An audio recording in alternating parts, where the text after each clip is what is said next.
누가 봐서 사실은 그 나이로 보겠어요? 메이크업에도 그런 건 한계가 있는 거거든요. 우리 고무줄 보시면은 탱탱하죠? 근데 그냥 놔두는 순간 점점 늘어져 가요. 우리 피부도 사실 그렇게 돼요. 탄력을 계속 유지하느냐가 요즘 대한민국의 가장 큰 화두인 것 같고 25년에도 쭉 이어질 화두거든요. 과연 운동을 열심히 해서 피부 건강도가 저렇게 유지가 될까? 뭘 했을까? 뭘 맞았을까? 궁금하지 않나요? 진단을 하고 상담을 할 때 저는 보통 5가지 기준을 보거든요.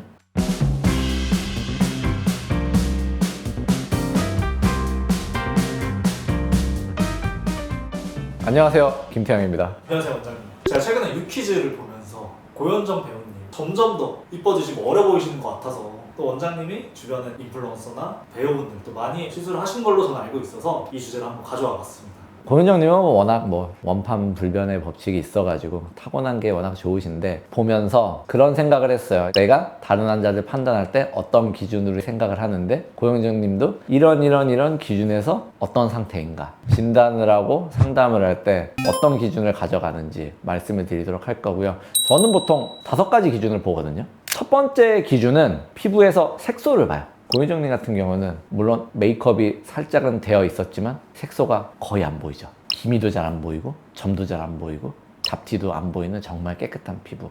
그 깨끗함이 주는 피부가 좋아 보이는 효과가 있어요. 그래서 치료를 할 때도 제가 아무리 보톡스를 잘하고 필러를 잘하고 이래도 얼굴에 너무 색소가 많으면은 이렇게 말씀드리면 죄송하지만 지저분해 보이는 거예요. 그러면 깨끗한 느낌을 못 주거든요. 제가 고현정님 봤을 때 느꼈던 거 깨끗함. 그래서 저는 환자분 처음에 진찰을 했을 때 피부 색소 상태가 어떤가 이거를 처음에 판단을 하게 되고요. 두 번째는 주름 상태를 보게 돼요.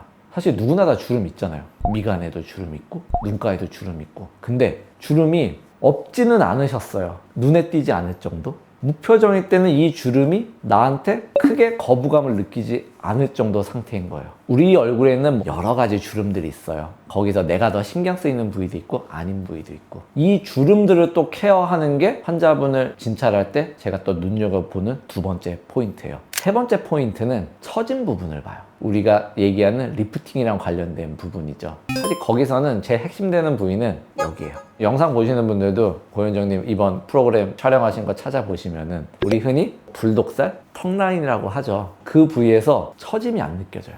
라인이 날렵해 보이고 그 자체가 사실은 어려 보이게 되거든요. 누가 봐서 사실은 그 나이로 보겠어요? 메이크업에도 그런 건 한계가 있는 거거든요. 처짐 상태, 리프팅 상태가 굉장히 정리가 잘 되어 있다. 특히 거기서 포인트는 얼굴 아래쪽 부위의 처진 상태가 중요하다. 그게 제가 세 번째로 판단하는 부분이고요. 네 번째는 꺼짐이에요. 꺼짐을 볼 때도 우리 얼굴에서 노화 과정이 꺼짐도 점점 나타나 가거든요. 노화 과정에선 꺼짐이 없다고도 생각하시는 분들이 있어요. 근데 이 얘기는 나중에 또 한번 자세하게 드릴 텐데 우리가 노화 과정이 진행될 때 어떤 부위는 늘어나고 어떤 부위는 없어져요. 그래서 점점 격차가 발생되기 시작하거든요. 그 격차가 발생이 되니까 우리 얼굴이 울퉁불퉁해 보이기 시작하는 거예요. 근데 거기서 꺼진 부위를 다시 채워주게 되면은 우리 얼굴이 다시 매끈해 보이는 효과가 나타나거든요. 꺼진 부위들 한번 자세히 보시면은 요 눈 밑 앞볼 부위도 꺼져 있고 귀족 팔자 부위도 꺼져 있고 마리오네트 부위도 꺼져 있고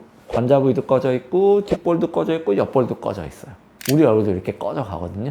요거 말고도 디테일하게 꺼진 부위들은 많이 있어요. 근데 고현정님 뵈면은 꺼진 느낌도 그렇게 눈에 우리 안 와닿죠. 정면 컨투어 라인도 그렇고 측면 컨투어 라인도 매끈해 보이는 거예요. 그거는 꺼진 라인이 해결되어 있는 거예요.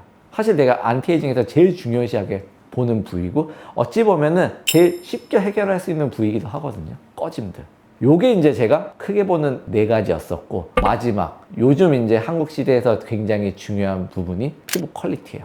피부 퀄리티는 스킨 부스터 치료랑 이어지죠. 요즘 의사들은 피부 건강도를 어떻게 올리는지에 대해서 굉장히 혈안이 되어 있어요. 뭐 먹는 걸 어떻게 먹어야 된다, 집에서 자가 케어를 어떻게 해야 된다, 병원에서 어떻게 케어를 해야 된다. 이런 부분들을 다 가져가거든요. 그것까지도 누가 봐도 건강한, 과연 운동을 열심히 해서 저 피부 건강도가 저렇게 유지가 될까? 스킨 부스터 뭘 했을까? 뭘 맞았을까? 궁금하지 않나요? 이런 5가지 요인들이 제가 이제 병원에서 풀어내고 그 환자한테 맞춰서 커스터마이징을 하는 부분입니다. 사실 저도 원장님 얘기를 듣기 전까지 피부가 좋은 사람이 어떤 게 좋은 건지 사실 잘 몰랐었는데 이 5가지가 좋은 사람들은 진짜 피부가 좋은 거구나 보시는 분들도 쉽게 이해할 수 있을 것 같습니다.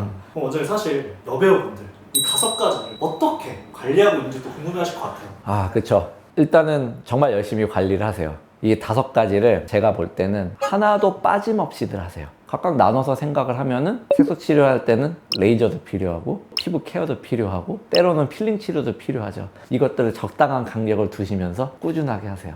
정말 그건 매년 내내 받는다고 생각하시면 돼요. 내내 받는다. 선생님 혹시 시술명을 말씀해 주시면 좀 그럴까요? 괜찮죠. 흔히 우리에게 하는 레이저 토닝, 피코 토닝 이런 것들 받으시는 거. 필링에도 굉장히 여러 가지가 있잖아요. 뭐 라라필, 블랙필, 뭐 정말 많은 필링들이 있는데 그 본인한테 맞는 필링들이 헤어나가는 거죠. 두 번째, 주름 관리는 어떻게 하느냐. 주름 관리는 저는 보톡스를 해야 된다고 생각을 해요. 정말 깊은 주름에는 주름 필러도 이제 해야 되고 뭐 요즘은 주베룩 같은 콜라겐 스티뮬레이터도 하죠. 근데 첫 번째는 저는 보톡스가 돼야 된다고 생각을 하고요. 보톡스 할 때는 보통 저는 스킨 보톡스 시술을 제일 많이 해요. 스킨 보톡스 시술은 어느 정도 간격으로 하느냐. 저희 병원은 보통 3개월 간격으로 추천을 드립니다. 그래서 주름에는 스킨 보톡스, 더머톡신을 추천을 드리고 있고요. 세 번째, 제일 어려운 영역이요. 리프팅. 처짐을 어떻게 해결하느냐. 처짐을 실제로 올릴 수 있는 방법. 우리가 보여지는 중력 방향 반대를 올릴 수 있는 방법은 제 기준에선 2가지밖에 없어요. 수술, 안면가상 수술. 수술 받아야 될 땐 받으셔야 돼요. 필요할 땐 저는 수술 받고 오시라고 말씀드려요. 나한테 도저히 해결이 안 될 때. 근데 수술적인 방법이 당장 여건이 안 되거나 아니면 그 정도로 변화를 안 만들어야 될 때는 우리 보통 실리프팅이라고 하죠. 스레드 리프팅으로 필요한 부위들, 사실 여러 부위 할 수 있어요. 목도 잡을 수도 있고 이 위쪽도 잡을 수도 있고 요즘은 아이브로우 리프팅도 실로 하죠. 실리프팅들 필요한 부위들 살짝 해줘서 개선을 하는 거, 그거는 리프팅에서 보여지는 효과예요. 근데 요즘 더 각광을 받는 거는 리프팅이라는 건 결국 탄력에 대한 얘기거든요. 내 피부는 원래 쫀쫀했어요. 우리 고무줄 보시면 팽팽하죠. 근데 그냥 놔둔 순간 점점 늘어져 가요. 넓어져 가고 우리 피부도 사실 그렇게 돼요. 그거를 어떻게 잡아주느냐, 탄력을 계속 유지하느냐가 요즘 대한민국의 가장 큰 화두인 것 같고 25년에도 쭉 이어질 화두거든요. 우리가 많이 하는 시술들이죠. 리프팅 시술이라고 하는 디바이스 시술들 정말 많죠. 울세라, 써마지 등등등등 정말 많은 장비와 정말 많은 시술들이 있잖아요. 그거를 기본적으로 하는 이유는 내 탄력이 앞으로 더 떨어져 가는 걸 예방하는 목적이에요. 탄력을 떨어지는 예방하는 목적의 리프팅과 타이트닝을 울세라, 써마지 같은 리프팅 디바이스가 한다. 혹시 실리프팅 정말 브랜드도 많고 국산, 수입산 정말 많은데 네네. 선생님 추천하는 건 본인이 잘 쓰는 실을 쓰면 돼요. 왜냐면 제가 쓰는 제품은 항상 말씀드릴 수 있어요. 저는 엘라스티라는 브랜드의 제품을 쓰고 있고요. 그 안에도 종류가 많이 있거든요. 거기서 2가지 제품을 써요. 콘이라는 제품도 쓰고 포르테라는 제품도 쓰고. 근데 거기서도 종류가 여러 가지가 있어요. 길이 따라서도 다르고. 근데 제품 중요해요. 근데 제품은 환자분들한테 중요한 거 아니에요. 의사들한테 중요한 거예요. 그 제품을 잘 쓰는 테크닉을 하는 게 의사들이 하는 역량이거든요. 예를 들어 똑같은 엘라스틱 콘 시술을 받아요. 근데 여기서 하는 거 다르고 여기서 하는 거 달라요. 당연히 다르겠죠. 손 타는 건데. 그러지 않나요? 손 타는 건 여러 가지 요인이 있어요. 테크닉이 다르다? 그것도 하나 있어요. 근데 디자인도 달라요. 저는 시술을 잘하려면 디자인을 잘해야 되고 눈썰미가 좋아야 된다고 생각을 하거든요. 그게 굉장히 달라지는 거예요. 제품들, 제가 쓰는 제품이 정답이냐? 그렇지 않아요. 제 손에 맞는 제품일 뿐인 거예요. 누구한테는 이 제품이 별로일 수도 있어요. 그 의사한테 맞는 제품들, 그리고 그런 나한테 맞는 제품들을 잘 써서 좋은 결과를 내는 게 저는 잘하는 의사라고 생각을 해요. 꺼짐, 사실 제가 굉장히 중요시하는 부위고 제일 좋아하는 부위예요. 꺼진 부위들 채워야 돼요. 그럼 채울 수 있는 건 뭐가 있느냐? 단순하게 생각하면 수술에서는 보형물 수술 있겠죠. 근데 요새 많이 안 하죠. 장단점이 있으니까. 지방이식이 있어요. 지방이식도 꺼진 부위 채울 수 있어요. 근데 요새 많이 안 하죠. 장단점이 있으니까. 저는 유행에 대한 측면이라고 생각해요. 정말 많이 했던 필러 시술, 제가 많이 하는 시술이죠. 필러도 장단점이 있어요. 그래서 요즘은 필러의 시대가 좀 끝나가고 있는 것 같아요. 또 채우는 거, 요즘은 콜라겐 형성 촉진제들, 콜라겐 스티뮬레이터들 볼륨화이징 목적으로도 많이 쓰죠. 분명 장단점이 있어요. 다 저는 장단점이 있다고 생각을 하거든요. 그래서 본인한테 맞는 것들, 내가 지금 어떤 걸 원하는데 어떤 장점도 있고 이런 단점도 있고 이거를 이해하고 시술을 받는 거, 그게 중요하다고 생각해요. 근데 꺼짐을 할 때 중요한 거는 디자인이 훨씬 중요해요. 그 사람한테 이 볼루마이징을 했을 때 어울리는지 안 어울리는지, 단점이 오히려 부각되는지 아닌지, 꺼진 부위를 어떻게 같이 채워야 되는지, 이런 디자인이 굉장히 중요하다고 생각을 해서 꺼진 부위 채우는 거 중요하다고 생각을 하고요. 마지막, 스킨 부스터, 스킨 퀄리티. 요즘 대한민국은 이 스킨 부스터의 시대죠. 내 피부 퀄리티를 어떻게 좋아지게 만드느냐. 이게 어느 정도까지 왔냐면요. 스킨 퀄리티가 좋아져서 진피 환경이 개선이 되면은 색소도 좋아질 것이라는 논문들이 이제 나오고 있죠. 맞는 얘기라고 생각해요. 기미가 생겨나는 원인에서는 진피 환경이 무너져가지고, 예를 들면 이런 거거든요. 우리가 집을 짓는데 기둥들이 있는데 기둥들을 10개를 꽂아놨는데 5개가 무너진 거예요. 받쳐주는 힘이 약해지죠. 그래서 환경 개선해야 된다. 정말 맞는 얘기예요. 치료 개념이 달라지고 있는 거거든요. 그걸 언제까지 뿌시고만 있을 거냐? 그래서 스킨 부스터들이 굉장히 중요해지는 거예요. 스킨 부스터라고는 하지만 그 안에도 굉장히 많은 제품과 그 안에도 굉장히 많은 테크닉들이 있어요. 이걸 어떻게 피부 안으로 전달하고 딜리버리 하느냐? 손주사가 좋느냐? 아니면은 뭐 이걸 디바이스를 이용해서 뿌려주는 게 좋느냐? 저는 다 맞다고 생각해요. 그거를 얼마만큼 요령껏 잘 쓰느냐? 그리고 그 피부에 맞는 방법을 어떻게 의사가 전달하느냐, 그게 중요하다고 생각해요. 이렇게 5가지가 제가 환자분들을 진찰하고 선택을 할 때 하는 5가지고요. 다시 한번 정리하면은 피부 색소, 주름, 처짐, 꺼짐, 그리고 스킨 퀄리티, 이렇게 5가지입니다. 원장님, 피부 퀄리티라는 게 제가 생각했을 때는 피부 상태나 주름, 리프팅, 꺼짐을 다 해결하고 나서 해야 되는 약간 끝판왕 같다는 생각이 들었었는데, 지금 원장님 얘기를 다시 들어보니까 스킨 퀄리티를 같이 가져가면서 다른 것들을 해결해야지 시너지가 나고 훨씬 더 좋아질 거라는 생각이 드는데, 그게 맞나요? 사실 이게 좀 어려운 얘기인 게, 사실 스킨 퀄리티를 정의하기 시작하면은 이 앞에 주름부터 색소, 이 모든 게 다 들어가는 거죠, 사실. 그게 스킨 퀄리티니까. 근데 스킨 퀄리티를 따로 말씀드리는 거는 사실 스킨 부스터 때문에 그런 거죠. 스킨 부스터 때문에 이거를 표현하기 쉽기 위해서 그렇게 표현한 건데, 이 모든 게 합쳐져서 스킨 퀄리티인 거고, 제가 우리 병원에서 하는 거는 안티에이징과 스킨 퀄리티를 올리는 것들을 계속 무한정하고 있는 거죠.